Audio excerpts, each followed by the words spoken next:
கர்த்தருடைய நல்ல நாமம் உயர்த்தப்படுவதாக.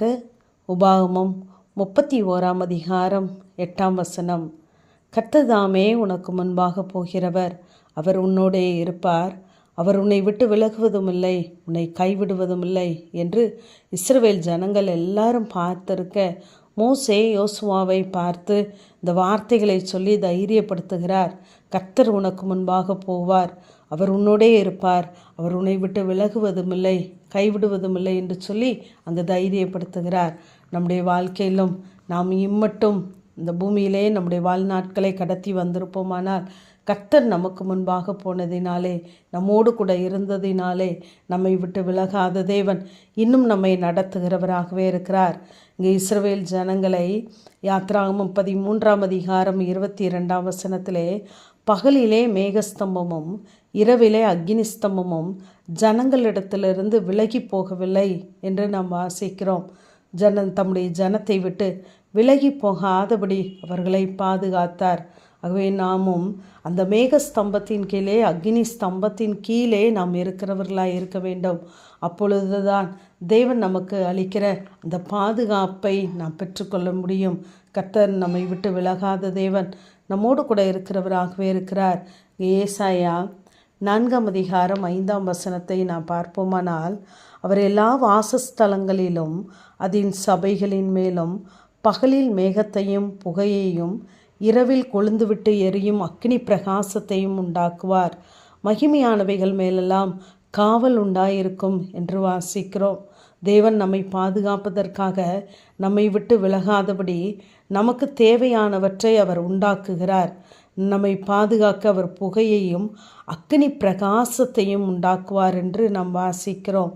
அவர் இல்லாதவைகளை இருக்கிறவைகளைப் போல பெயர் சொல்லி அழைக்கிற தேவன். காக்கை குஞ்சுகளுக்கு அவர்களுக்கு வேண்டிய ஆகாரத்தை சவதரித்து கொடுக்கிறார் என்று வேதம் சொல்லுகிறது.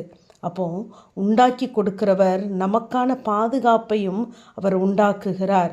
ஆகவே மகிமையானவைகள் மேலெல்லாம் காவல் உண்டாயிருக்கும் என்று சொல்கிறார். இந்த சத்தத்தை கேட்டுக்கொண்டு இருக்கிற கர்த்தருடைய பிள்ளைகளே, உங்களுடைய ஜெப நேரங்களிலே, இந்த காலை வேளையிலே ஆவி ஆத்மா சரீரம் உங்களோடு கூட பயணிக்கிறவர்கள், குடும்பத்தார், பிள்ளைகளை தெய்வ சமூகத்திலே நாம் அர்ப்பணிப்போம். நாம் பயன்படுத்துகிற வாகனங்கள், நாம் பயன்படுத்துகிற பொருட்கள் எதுவாக இருந்தாலும் இவைகள் மேலெல்லாம் உடைய காவல் உண்டாயிருக்கட்டும். ஏனென்றால் அவர் உண்டாக்கி நம்மை பாதுகாக்கிறவர். இந்த வார்த்தைக்கு ஒவ்வொரு நாளும் உங்களை அர்ப்பணிங்கள். கர்த்தர் நிச்சயமாகவே அவருடைய மகிமையான காவல் நம்மேலே இருக்கும். ஆகவே இந்த உலகத்தில் இருப்பவனை காட்டிலும் நம்மோடு இருக்கிறவர், நமக்குள் இருந்து நம்மை நடத்துகிறவர், அவர் பெரியவராகவே இருக்கிறார். அங்கு யாத்ராகமம் 14 அது 19 நாம் வாசித்து பார்ப்போமானால் 24 அங்கு அக்கினியும் மேகமான ஸ்தம்பத்திலிருந்து எகிப்தின் சேனையை பார்த்து அவர்களை கலங்கடித்தார் என்று சொல்லி பார்க்கிறோம். அவர் அந்த அக்கினியிலே மேகஸ்தம்பத்திலே இருந்து அந்த சேனையை அவர் பார்க்கிறார். எகிப்தியரின் சேனையை பார்ப்பதோடு மாத்திரமல்ல, அவர்களை கலங்கடிக்கிறார் என்று நாம் வாசிக்கிறோம். இங்கு சகரியா 9:8 அதை சொல்லுகிறார். என் ஆலயம் காக்கப்படும்படி அதை சுற்றிலும் பாளையம் போடுவேன், இனி ஒடுக்குகிறவன் அவர்களிடத்தில் கடந்து வருவதில்லை, அதை என் கண்களினாலே பார்த்து கொண்டு இருக்கிறேன் என்று சொல்லுகிறார். அவர் நம்மை பார்க்கிற தேவன், நம்மை விட்டு விலகாத தேவன். நமக்கு விரோதமாய் உருவாக்கப்படுகிற ஆயுதங்களை பார்க்கிறார், நமக்கு விரோதமாய் எழும்புகிற சேனைகளை பார்க்கிறார். ஆகவே அதற்கு அவர் பாளையம் போட்டு நம்மை பாதுகாக்கிறார். நம்மை ஒடுக்குகிறவர்கள் நம்மிடத்திலே கடந்து வராதபடிக்கு அவர் தன் கண்களினாலே நான் அதை பார்த்து கொண்டு இருக்கிறேன் என்று சொல்கிறார். அப்படிப்பட்ட நல்ல தேவன் நம்மோடு கூட இருக்கிறவராகவே இருக்கிறார். நம்மை விட்டு விலகாதவராய் நம்மோடு கூட இருக்கிறார். ஆகவே அன்பான தெய்வ ஜனமே, கர்த்தருடைய பிரசன்னத்தின் கீழே நாம் தங்கியிருப்போம்.